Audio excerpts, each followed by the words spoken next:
Humphrey, thank you very, very much for having me on this great discussion event. So, of the various bits and pieces I've done, the probably the most pertinent bit of experience I've got as a springboard for my comments is of the 4 years I've been living in Singapore. For 3 years, I worked on something called the Shangri-La Dialogue, which is the International Institute for Strategic Studies event, which is a defense ministers' dialogue. It's convened in Singapore, but clearly it has a heavy Asian imprint, always has participation from South Korea, and it has obviously a very large US footprint. Lloyd Austin tends to speak. We had one of the years that I was part of that team, we had Fumio Kishida speak from Japan, delivering the keynote. And of course, we have plenty of Europeans. So really what I want to bring with my comments is that sense of when you see Europeans and Asians meeting and discussing contemporary geopolitical problems, of which North Korea remains an absolutely persistent one, where are the winds blowing and how have things changed in the years gone by? Well, I think picking up directly from my esteemed co-panelist, I think first thing I want to reflect on is how much has changed in regards to the Korean Peninsula in just 2 decades. I think it's just over 2 decades ago the six-party talks probably first convened, and it's a really important thing to remember that Russia was one of those six parties, and that there could be no resurrection of that format in terms of the so-called international community, given, as we've heard, the catastrophic falling out between Russia and the West. That does have direct bearing on the Korean Peninsula. And I think that the developments in Ukraine are absolutely really important. I just saw a comment or in the chat box about what about Ukraine? And that really is, I think, one of the critical things to reflect on as to how fast things are changing. One of my previous jobs 10 years ago was working in the OSCE ceasefire monitoring mission in Donbass. So I do have sort of a first-hand perspective on what war in East Ukraine is like and how on earth that has come to impinge upon security matters in the Korean Peninsula is actually quite astonishing. The important thing to bear in mind with regards to Asia, which is where I think it becomes problematic for the Korean Peninsula, is that Western narratives around the war in Ukraine are not accepted without critical thoughts and without, in some cases, very direct pushback. That doesn't mean to say that these North Korean and Russian partnership, which is burgeoning as of the last year or so, is greeted with anything other than great alarm. But I think it does mean to say that most of the governments in Asia's official positions are actually there should be a negotiated settlement between Russia and Ukraine, rather than Ukraine should be armed and should evict the Russians by force. And I'm not taking a personal view on that.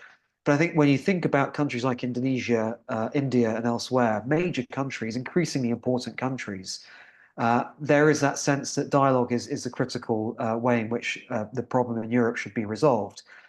This actually leads me to my main message, my main reflection for my opening comments. And I'm going to try and be quite provocative in them. Is clearly, as we've heard, and I totally agree, Europe has quite low equities, low leverage, sorry, in terms of being able to move the Korean Peninsula situation in a positive direction.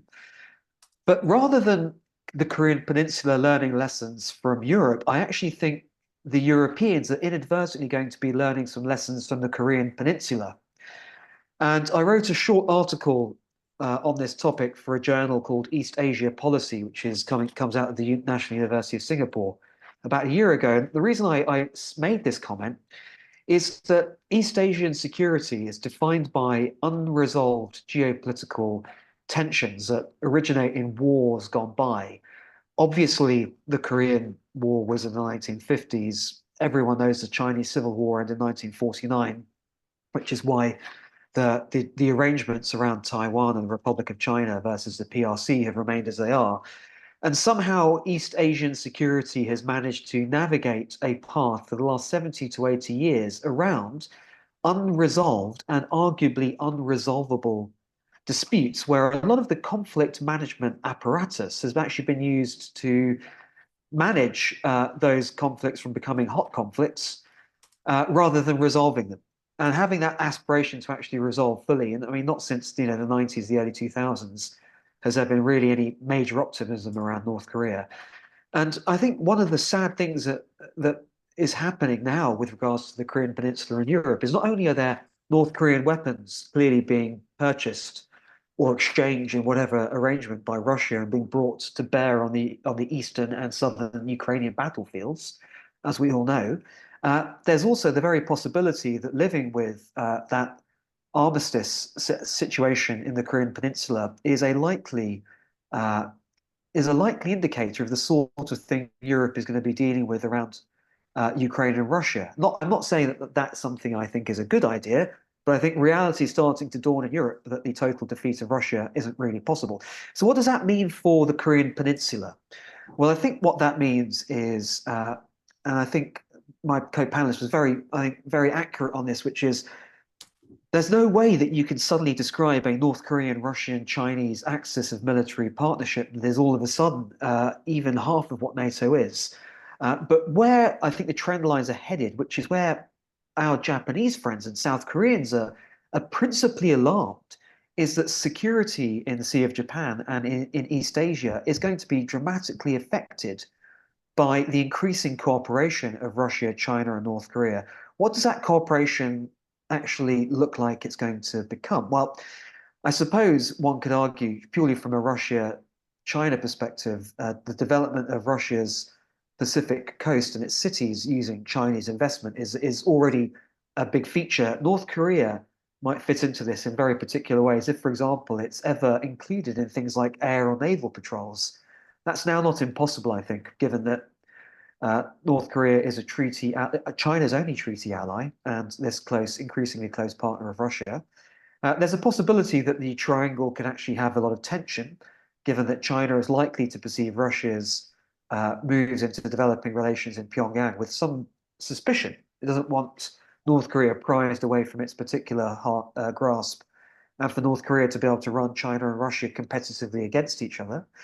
But I think those particular concerns that the Japanese and South Koreans have, principally because it's their neighborhoods, around the possible augmentation of North Korean ballistic missiles technology and uh, nuclear missile capability, potentially in the long run. I doubt that Russians have given everything away in their first deal. I'm sure the Russians have said, here's money, here's diplomatic support, here's support for North Korea for clearly putting pressure on the sanctions regime in the UN, which is something I'll come to in a moment.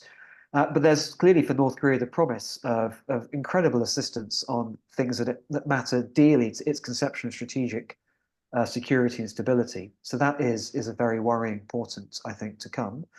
And I think as well, this point about sanctions relief and diplomatic cover from Russia is probably one of the most altering strategic events for North Korea's outlook within its own sort of hermit kingdom perspective that it's had in decades. Its relationship with China is more of a slow and steady relationship since their mutual recognitions of each other, 80 odd years ago.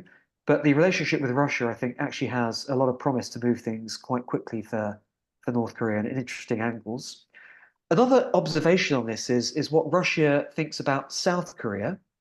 That I think is really worth dwelling on, because one thing I've learned from working in Singapore and on these issues for the last 4 years is when the sanctions regimes were unleashed against Russia, Japan was pretty much in lockstep, of course, as a G7 country and quite witheringly sanctioning Russia.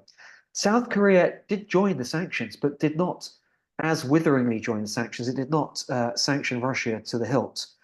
And I think Russia themselves have described South Korea as, because Russia has this list of unfriendly countries, aka people who have sanctioned us.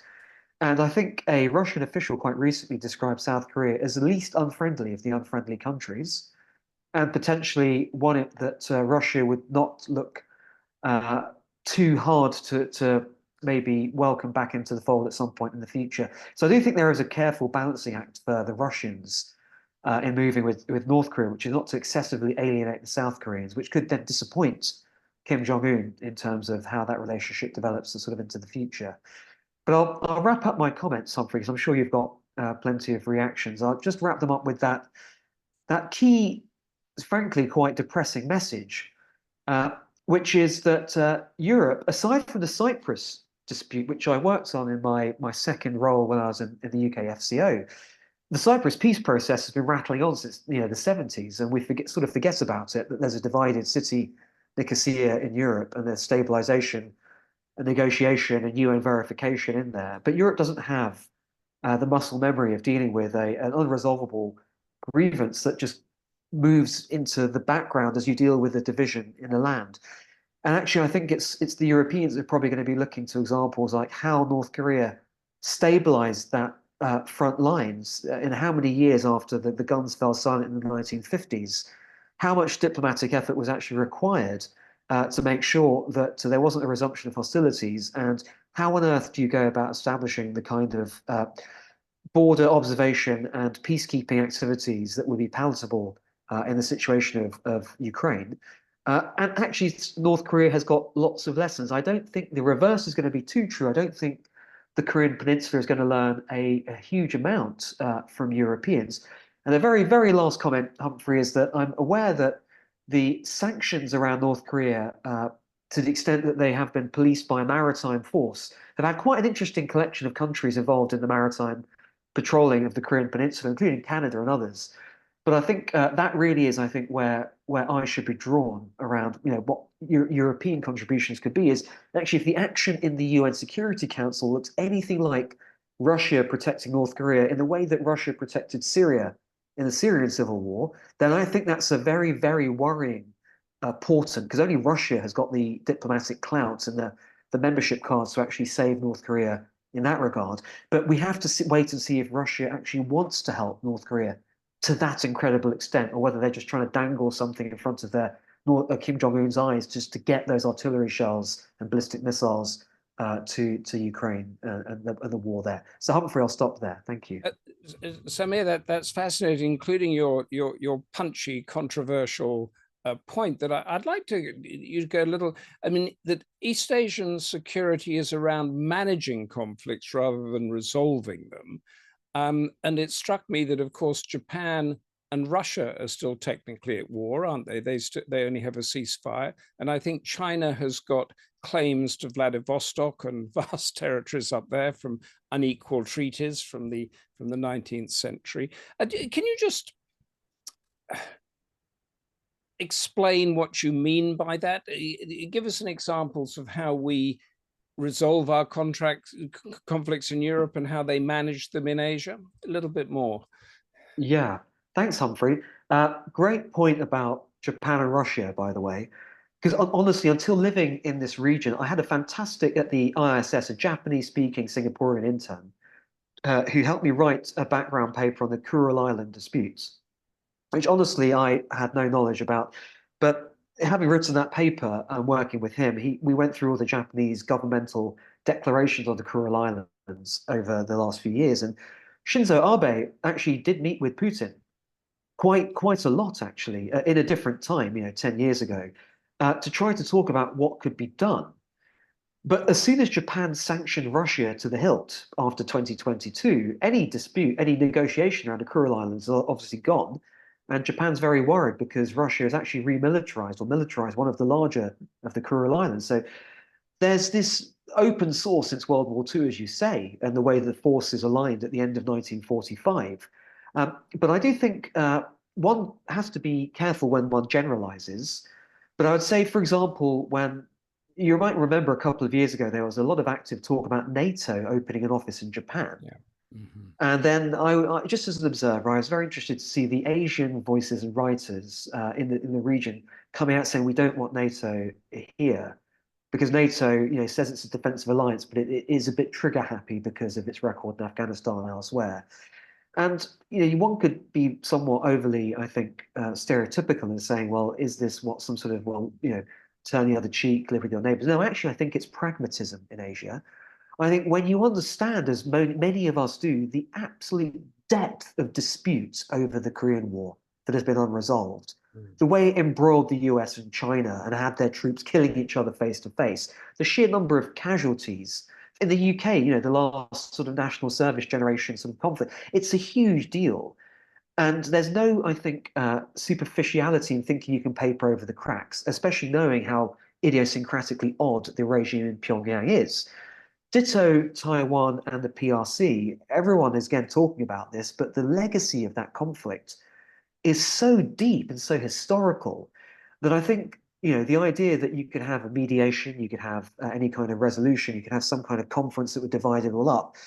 There's maybe a pragmatism that some disputes are unresolvable, and actually, the window of opportunity to resolve them may become quite apparent to people at some point down the line, but you can't really force that situation. But I it's think not just the that last observation on that, Humphrey, is that I think in Russia, Ukraine, that certainly is, coming from the UK myself, there's just this deep unease that this awful situation has happened. There's huge desire in some quarters to resolve it thoroughly in favor of Ukraine, the injured party. And I just think that pragmatism one day will start to descend. It may look a lot like East Asian pragmatism, actually. yes. I see. So it's a different style of pragmatism. Of course, we in Europe, there's a sort of joined values that we have that don't carry out throughout Asia. I just want to go to you, Samira, and then to Matt Engelman, and then open it up to the questions that are coming in, because the topic of our debate is what can the Korean situation learn from Europe in the past. So I mentioned the unification of Germany, the coming out of Albania after the Cold War and that sort of thing. Is there anything they can learn, or is it all, as you say, Samir, in the other camp? Yeah, I'll give you a quick answer to that. When I 10 years ago, when I lived in Donbass for that aforementioned job, in the years afterwards, there was a lot of talk of what happens if Donbass is reintegrated to the rest of Ukraine, and all of the analogies of how East Germans were brought back into the fold with West Germans, given how many decades of separation, all the propaganda that you receive from different sides, all the ways in which xenophobia is built up, the obvious fact that families and friends have been separated by a war induced border division. All of those lessons are absolutely, I think, vital.